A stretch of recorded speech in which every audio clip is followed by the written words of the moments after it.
Ici délibéré, pour moi, bon, c'est un choix, mais en même temps, c'est un modèle. C'est comme si, peu à peu, Haïti était devenu, au cours des ans, ce qu'il était au départ, le centre, en tout cas, de ce qu'on a appelé, je sais pas moi, la grande structure coloniale française en Amérique.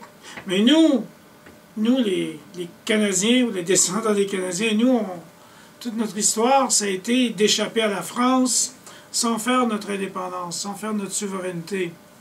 Et pour les Haïtiens, eux, ils ont fait leur souveraineté, puis en même temps, nous, on est récupérés par l'Empire britannique. Haïti est récupéré par à peu près tous les empires, d'une certaine façon, tu vois. Et comment on navigue à travers tout ça? Dans mon enfance, il y a la mer des Antilles. La mer des Antilles, elle est juste à côté de la Gaspésie.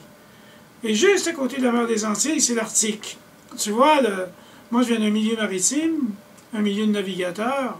Puis un milieu qui voit, oui, mon fils de pilote, mais également fils d'un passé maritime, tu vois. Et j'ai moi-même navigué un peu, mais j'ai peut-être plus navigué par l'imaginaire en même temps. Mais c'est pas un imaginaire créé. Il y a des histoires d'Argentine, il y a des histoires du Brésil, dans notre enfance, les gens du Saint-Laurent.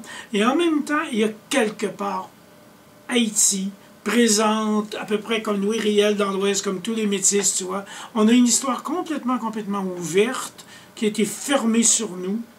Puis, tu n'as pas idée comment le milieu maritime, pour nous, c'est comme nos seconds parents. Et derrière ces parents-là, tu vois, il y a notre origine créole qui est niée et que Haïti nous redonne. Il y a notre origine métisse qui est niée et que la géographie nous donne constamment.